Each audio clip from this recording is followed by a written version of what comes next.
So hi అండి. ఈరోజు Sensex expiry. So Sensex expiry రోజు నేను ఒక ట్రేడ్ ప్లాన్ చేశాను. యాక్చువల్‌గా ఆ ట్రేడ్ మా టీమ్ గ్రూప్‌లో కూడా పెట్టాను with complete హెడ్జింగు.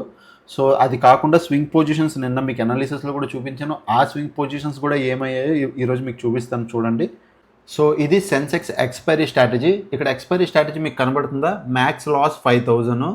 So max profit ఏమో 6,500 అంటే ఆల్మోస్ట్ 6,500. ఇక్కడ 5,500. సో ఇది యాక్చువల్గా స్ట్రాటజీ. ప్రజెంట్ ఈ స్ట్రాటజీలో ప్రాఫిట్ ఎంత నడుస్తుంది? 4,000 ప్లస్ నడుస్తుంది. ఇది ఓన్లీ డౌన్ సైడ్ స్ట్రాటజీ.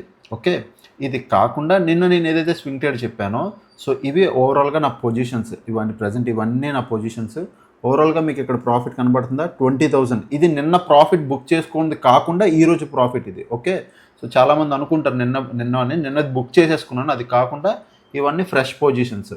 ఇగో ప్రజెంట్ టీసీఎస్ నిన్న నేను తీసుకొని పెట్టుకున్నానా, అది 14,000 ప్లస్ ప్రాఫిట్ ఇస్తుంది. సెన్సెక్స్ ఏదైతే ఇందాక మీకు చూపించానో అది 3,000. ఇందాక అక్కడ 4,000, ఇక్కడ 3,000 అనుకోకండి. చిన్న లాస్ ఉండాలి, ఇందులో కవర్ అయిపోయింది అది. ఓకే, దాని తర్వాత హెల్ అని ఈరోజు ఒక పొజిషన్ తీసుకున్నాను.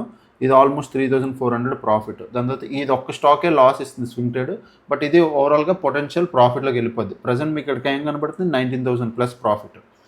సో ఇదనమాట హెడ్జ్ పొజిషన్స్ ఉన్న బెనిఫిట్ ఇదే. ఓకే, సేఫ్గా బాగా తీసుకెళ్తారు. సో బాగా ప్రాపర్గా వెళ్తుంది. సో ఇది నా ఓవరాల్గా ట్రేడ్ అండ్ ఇది ఓవరాల్గా నా పొజిషన్. ఓకే, సో ఇలాంటి మరిన్ని వీడియోస్ కోసం ఛానల్ని పేజ్ని అయితే ఫాలో అయిపోండి. Thank you.